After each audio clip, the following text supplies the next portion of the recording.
Now the key thing is to not settle. Because you have such a strong force of momentum, the key is to keep it going and keep it moving. Whereas most will go in with confidence and then kind of ease off, meaning they're so far ahead that they won't push as hard because they're already winning. And so they're already at the top and they're focused on their production versus everyone else. And if their production is at the top already, then they know they're in the lead. So they're not running as fast, they're not as committed, not coming in, early, staying a little bit later, taking advantage of the weekends because they in so-called hit it, or they're on track to hit their specific goal. And you got to keep pushing yourself.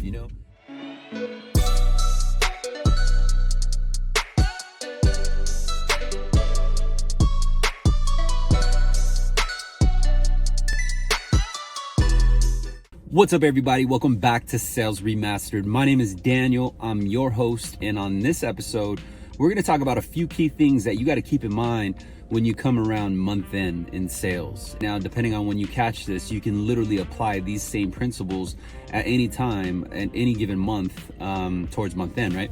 And so when I go over these principles with you, my intent, my goal is to show you a few things that I've learned across the way. And for those of you who've already been following the channel, you know that I've been in sales for almost 20 years now. And so I speak from experience, but I also lead a team, the #1 sales team, by the way, shout out to my team, on a national size, multi-billion-dollar mortgage corporation.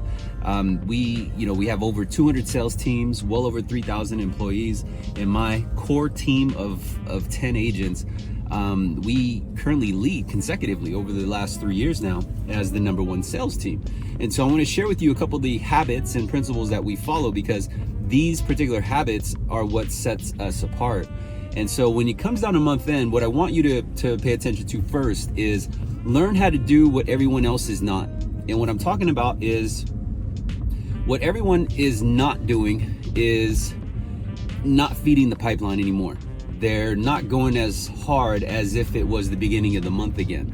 They're not focused anymore on the daily initial activities that move the needle and actually build for the months to come, because they live on a month by month basis.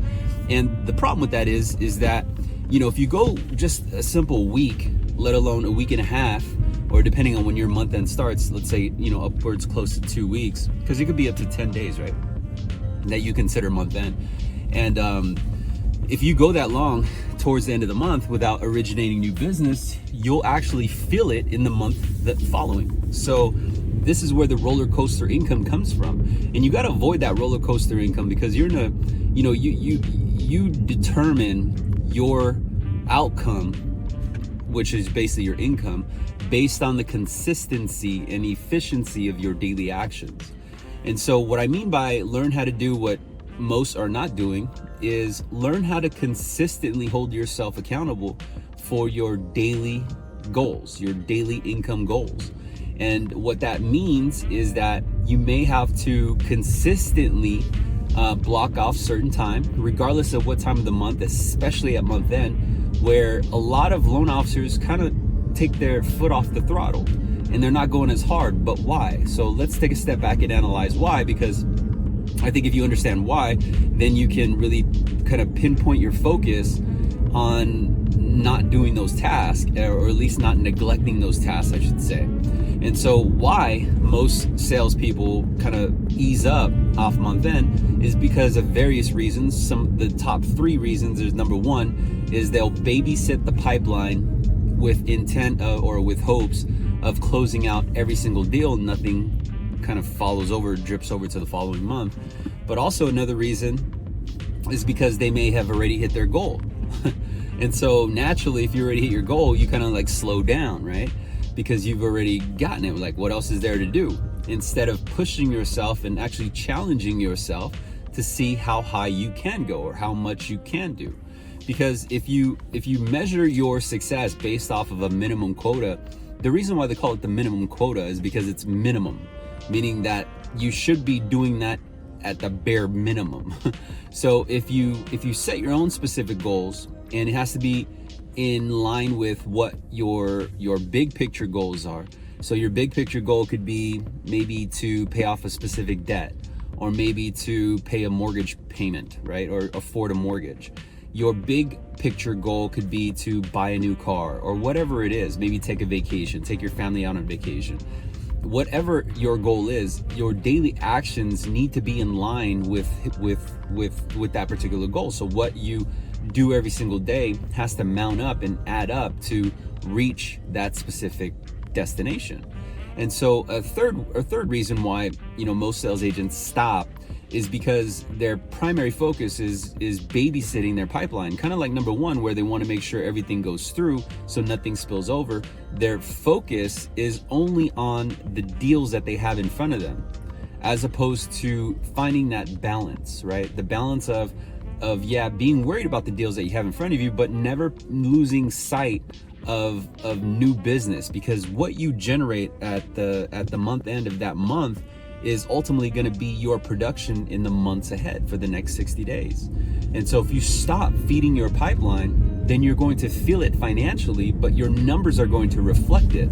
You see, when you go into the month with a strong amount of momentum, meaning that you're going into the month with, let's say, 10 originations because you didn't stop your daily income goal or your daily activity goal for that last week of the month, and so now it mounts up, right? And so you have this kind of momentum that's following you, and then you're going in very strong. Now the key thing is to not settle, because you have such a strong force of momentum. The key is to keep it going and keep it moving. Whereas most will go in with confidence and then kind of ease off, meaning they're so far ahead that they won't push as hard because they're already winning. And so they're already at the top, and they're focused on their production versus everyone else. And if their production is at the top already, then they know they're in the lead. So they're not running as fast, they're not as committed, not coming in, early, staying a little bit later, taking advantage of the weekends because they, in so-called, hit it, or they're on track to hit their specific goal. And you got to keep pushing yourself. I had this mentoring session with one of my students, and I told him, to get 2 Post-it notes. And on the one Post-it note, he'll keep on the left side of his screen, and it's gonna list out how much he makes hourly. And so on this Post-it note, he put basically 8 hours, 8 times X, whatever his hourly wage is. And I think his minimum wage, which here in California, I think it's like $11. I'm not exactly sure. So let's say it was $88, right? And then he was going to put down what he would make weekly and then monthly on it, just his hourly wage. And the reason for that is because that's how much he would make if he did not make any sales. And then on the right-hand side, I wanted him to write down what he would make if he hit his daily income goals. And so let's say for every sale, you get on average of $1,000. So I told him so then write 2. So every day you can make up to $2,000. Every week you can make up to $10,000, and then every month you can make up to $30,000. Does that make sense? And so the reason why he would put that on the right side is because on the left side is the alternative. It's, what if I didn't do the necessary actions per day? What would I make? I would make $88, or I can make $2,000. And so by keeping it in front of you at all times, you're consistently pushing yourself.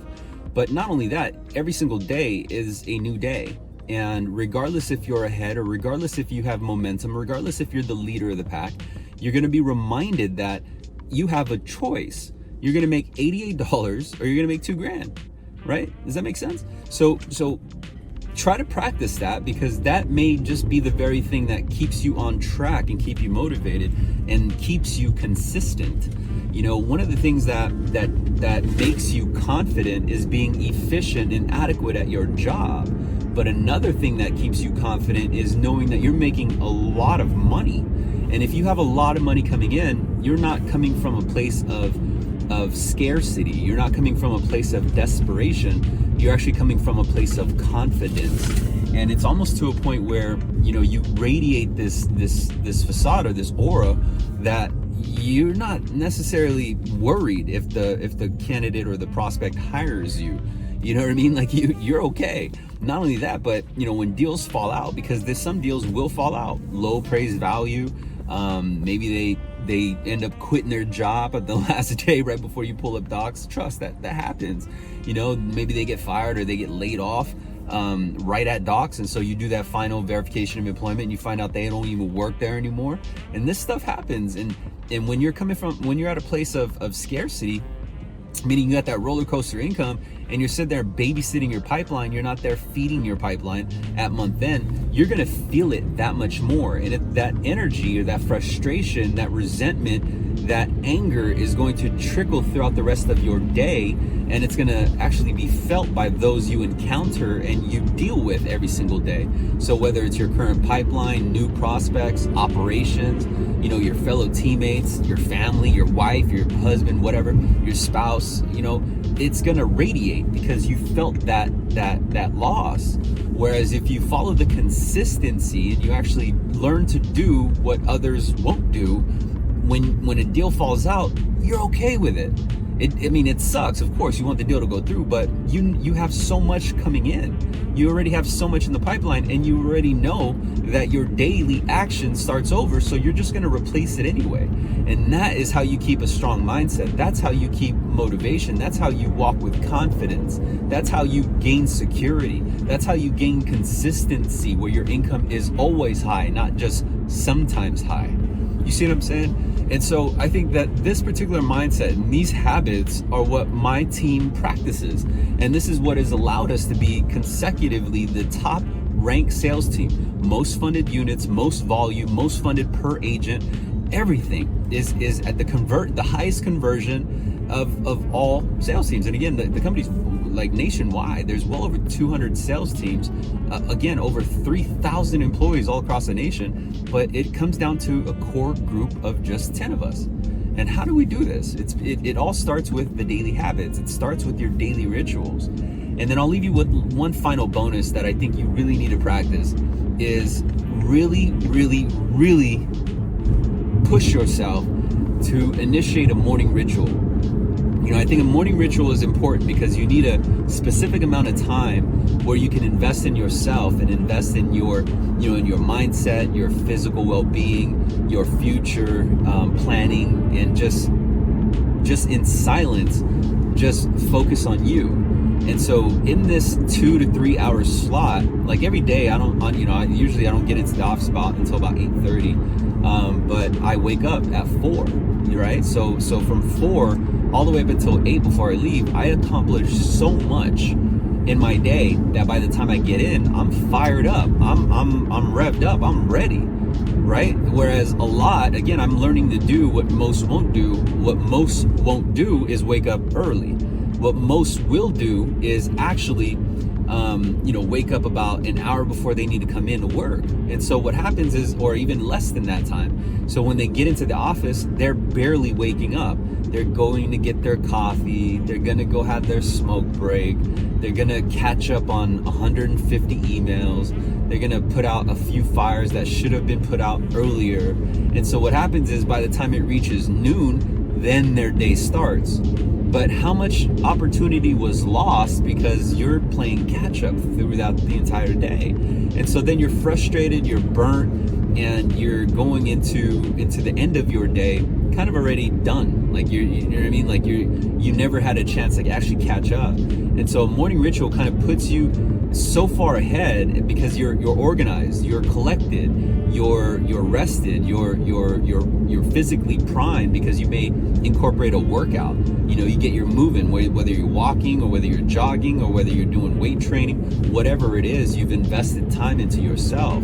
It is very, very powerful to incorporate a morning ritual. So I hope you guys find value in this video. Definitely comment below. Let me know what your favorite takeaway is, and hit that like button. Hit the share to share it with someone else who needs to see it. And if you haven't already, hit the subscription, hit the bell so you're notified of any content that I upload. But also follow me on YouTube, Facebook, Instagram, LinkedIn, Snapchat, TikTok, everywhere that you are. Chances are I'm there as well. Just open up the app, search Sales Remastered. You'll find my information and add me to your stream, because you're always just one video, one piece of content away from breaking through the resistance that's keeping you back. And I'd love nothing more than to help you reach the top and reach your potential. So I appreciate your time. I'll see you guys in the next video. Bye.